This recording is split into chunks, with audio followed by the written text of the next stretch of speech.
6 मार्च 1953 लाहौर में चलने वाले मुजाहिरों ने और जोर पकड़ी।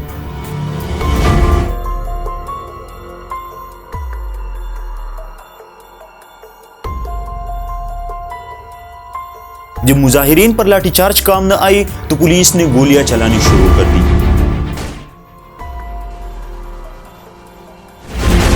पंजाब के वजीर आला दौलताना साहब ने जब पंजाब को ढेर बनाने की धमकी दी तो फौज मैदान में आ गई। ये हालात अहमदी सुन्नी हंगामों की वजह से पैदा हुए थे। लाहौर की हुदूद तक महदूद ये मार्शल क्यों लगाई गई? पाकिस्तान की क़ियादत किसके हाथों से निकलकर किसके हाथों में गई और पाकिस्तान की सियासत में क्या क्या हुआ, ये सब आज हम इस वीडियो पाकिस्तान एक्सप्लोर एपिसोड 8 में समझेंगे। तो लेट्स समझते हैं।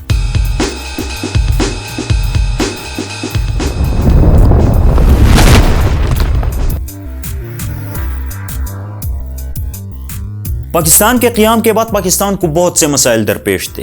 पाकिस्तान थोड़ी सी स्टेबिलिटी की तरफ बढ़ रहा था, लेकिन उस वीक इकोनॉमी में पाकिस्तान पर एक जंग मुसल्लत कर दी गई।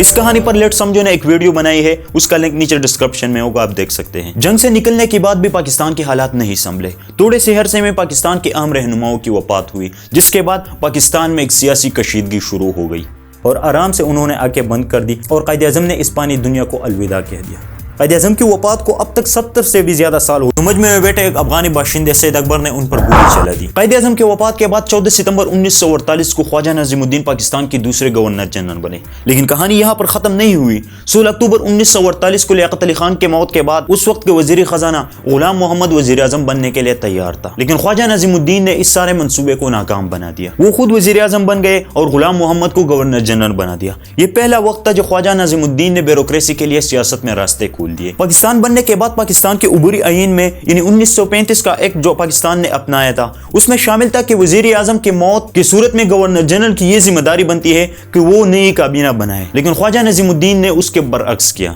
वो खुद वजीर आजम बन गए और गुलाम मोहम्मद को गवर्नर जनरल बना दिया। मुस्लिम लीग का बंगाली ग्रुप वजारत उज़्मा हासिल करने के लिए बेचैन था। उनका ख्याल था कि गवर्नर जनरल भी इख्तियार और सिर्फ आईनी सरबराह होता है, लेकिन आने वाले वक्त में उनके ये सारे अंदाजे गलत साबित हो गए।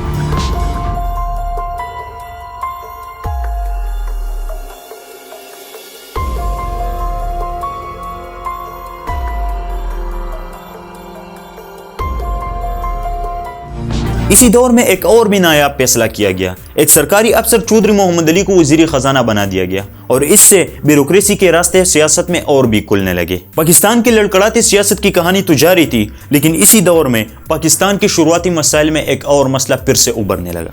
यह मसला सुन्नी अहमदी हंगामे।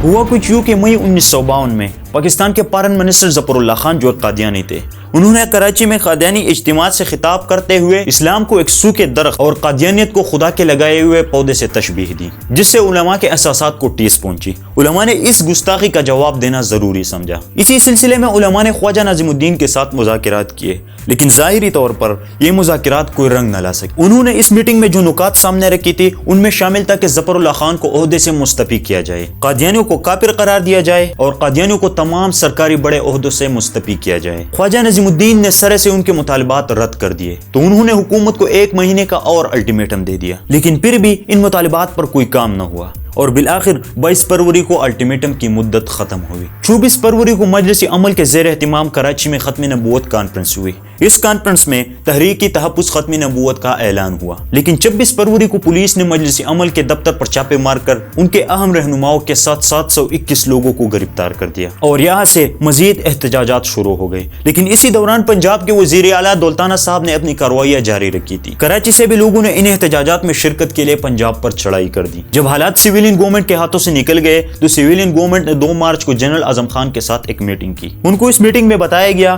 कि हालात को संभालने के लिए फौज को लाहौर भेजना पड़ेगा और 4 मार्च तक फौज के दस्ते लाहौर पहुंच चुके थे।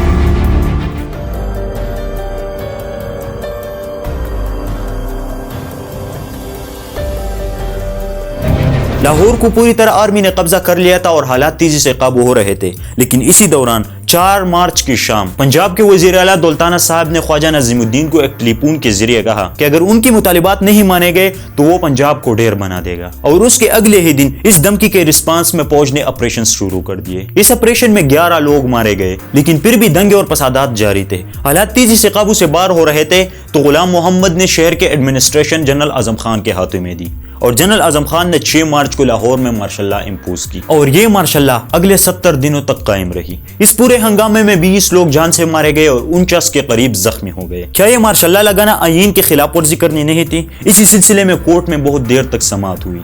इस समाअत का क्या नतीजा निकला और पाकिस्तान की तारीख में क्या क्या हुआ, वो सब हम अगली वीडियोज में समझेंगे।